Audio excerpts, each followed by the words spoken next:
Tour po muna tayo. So, studio unit ang tawag nila rito. Yung toilet. Shower. Merong kitchenette. Microwave. One-seater na sofa. King-size bed.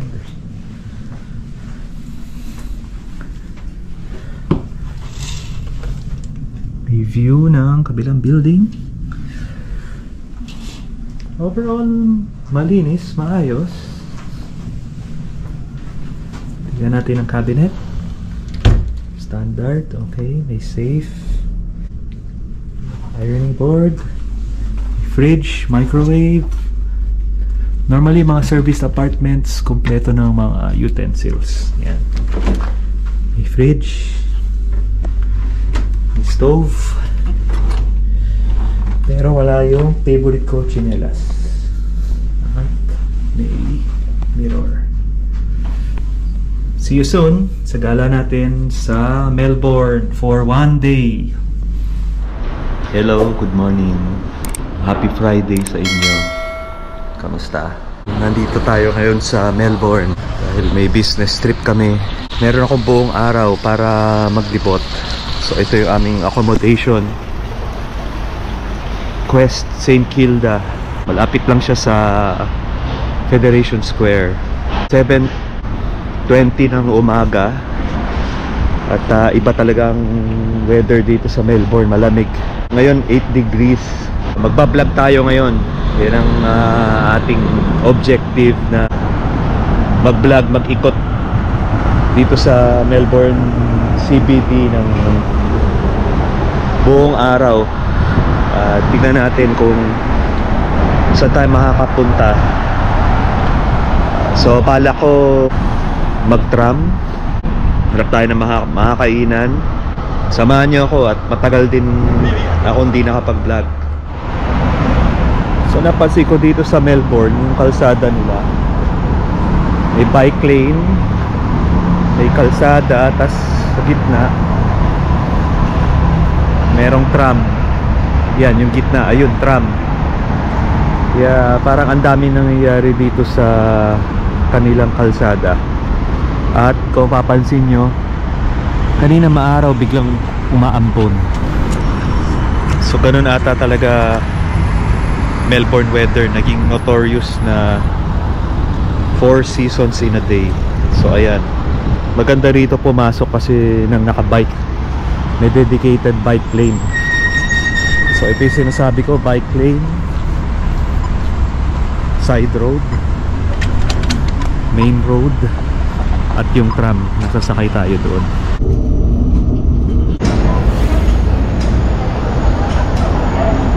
So doon ako bumaba, Flinders Street Station. Ayan, itong Flinders Street. Kapunta na kami dito last year. So isa rin siyang major station dito. Marami bumababa. Marami ring offices dito at commercial area. So parang sa pagkakaintindi ko, parang ito na yung border, southern border ng CBD. Pakita ko sa inyo. Ayan, Flinders Street. So nandito ako. So ito yung border, pataas yan. Yan na yung CBD. So dyan tayo maggagala ngayong araw. So samahan nyo ako. Tignan natin ang nangyayari dito.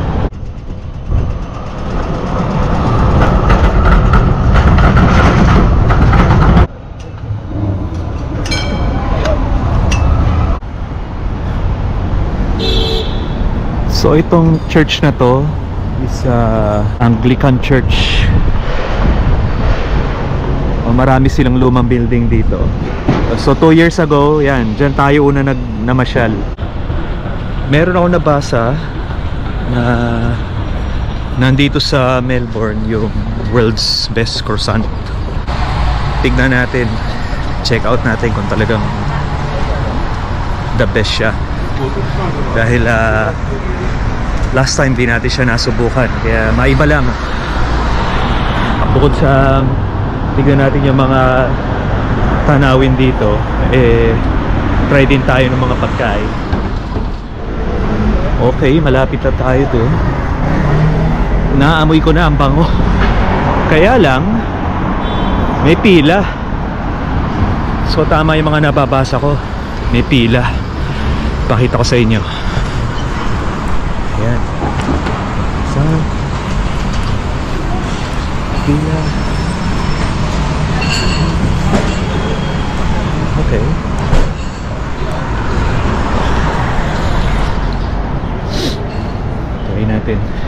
Try natin pumila.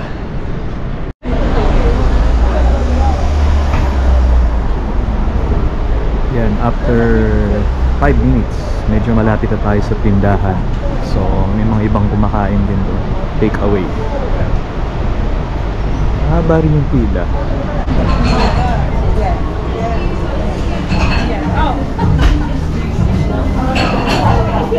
Yan, nakapasok na rin tayo after 20 minutes. So ang bango dito sa loob. Mamaya testingin natin kung masarap talaga.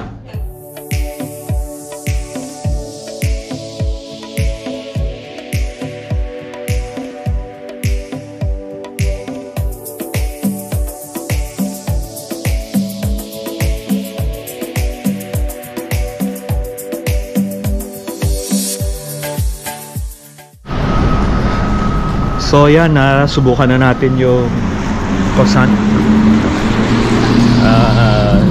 Mamaya siguro pagka nakahanap tayo ng magandang park, upo tayo. Pero pakita ko lang sa inyo ngayon to. Yan, tawag dyan Hosier, hindi ko alam ang pronunciation, pero Hosier Lane ang tawag dito. So marami siyang graffiti, marami siyang vandal na siguro tinanggap na lang nila as work of art to, kasi maraming turista ang nagpupunta. Ang lagi nilang binabago yung mga art. So nung huli kami pumunta rito, hindi ganyan yung itsura nito, pero parang tingin ko mas magulo ngayon kumpara dati. So siguro sa 20 minutes kong pagpila doon, parang 5 beses ko na nakitang nagpalit yung panahon. Maaraw, biglang uulan, aambon, hahangin, malamig. Kaya ngayon babalik na tayo sa hotel at tingnan natin kung makakatambay tayo sa park na madadaanan natin.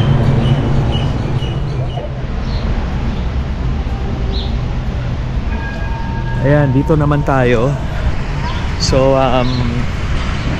kanina yung St. Paul's Cathedral kung saan tayo nagsimula is nandun sa kabilang side.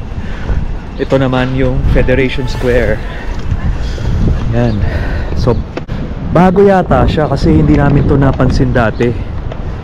Maganda siya. Nandyan din ako kagabi. Napansin ko mas maganda siya pagkagabi kasi maliwanag, maraming tao, maraming ilaw. So mas buhay siya paggabi. Ito naman yung Flinders Station. So doon ako bumaba kanina, dyan ako nag-tram. So ngayon susubukan natin maglakad pauwi at papunta sa hotel. So sabi sa Google 40 minutes na lakad, pero tignan natin kasi umaraw siya pansin ko dito Melbourne, totoo talaga na 4 seasons in a day. So lumabas ako 7:30 na umaga. Simula nun hanggang ngayon parang kada 15 minutes nagpapalit siya Aaraw, uulan, hahangin ng malakas, ang lamig. Pero tinignan ko yung forecast, mukhang maya maya bago mag lunch hanggang patapos ng araw ay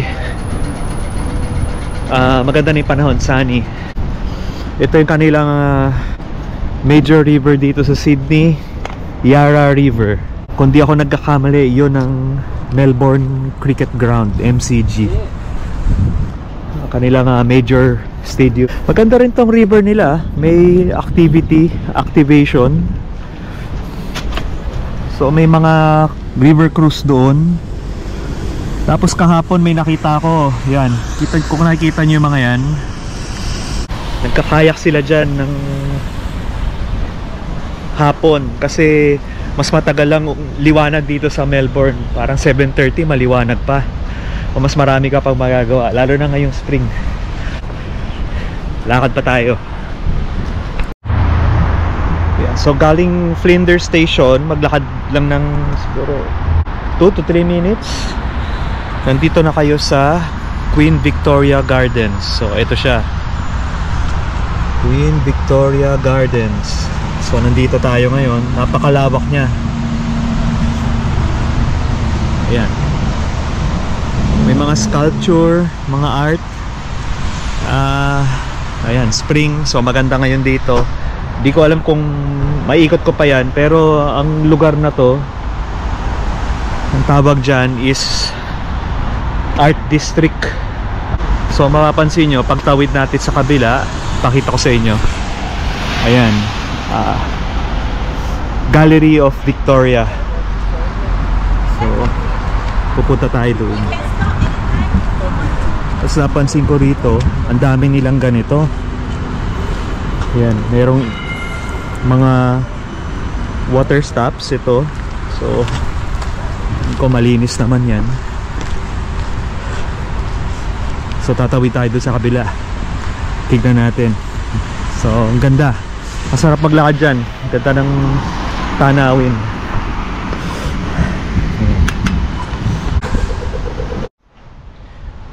Ito napansin ko rito. So itong Arts District na to, may mga screen na may ng mga ibon. So ang galing no? Hindi mo alam kung ano ba yan. Pambugaw ba ng mga totoong ibon yan? O art? Tingin ko art installation to Nakakaaliw lang no? Hanggang dun siya, tuloy-tuloy. Ayan. So tawid tayo. Yan, National Art Gallery of Victoria. So di tayo nakapunta dyan dati. Alakarin natin yung paligid niya.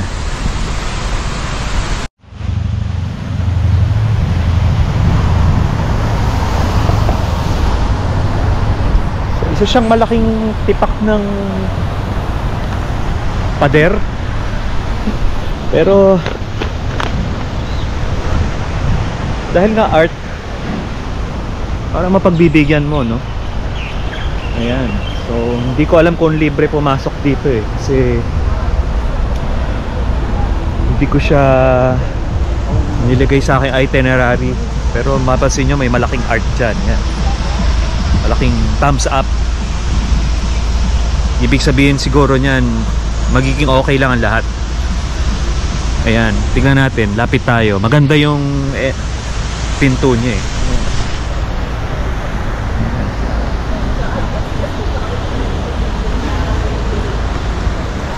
May parang water wall. Exit, entrance, mukhang may bayad. Ganda. Ayan, so napansin ko ulit dito sa Melbourne CBD, siksik na siksik yung mga klase ng building na nandito. May commercial, may museum, may arts at may school, may university. Kaya para mas buhay siya, mas maraming gumagalaw ba. Siguro dahil doon, kumpara sa Sydney, medyo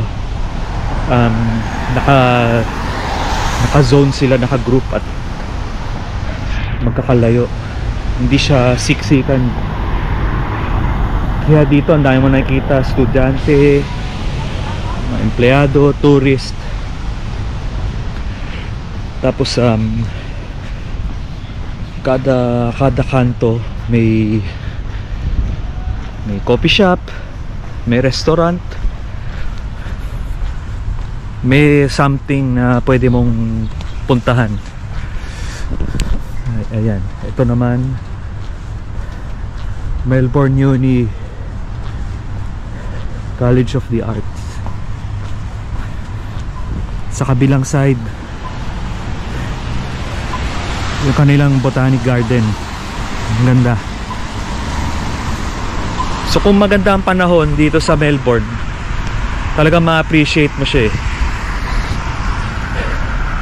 Ma-appreciate mo maglakad, maganda yung tanawin, malinis. Ito, may nakita ako nakalagay, Victoria Barracks. Ito, may babasahin. Mukha siyang base ng militar. Paki-comment nga kung anong lugar na to. Ganda siya. Ayan.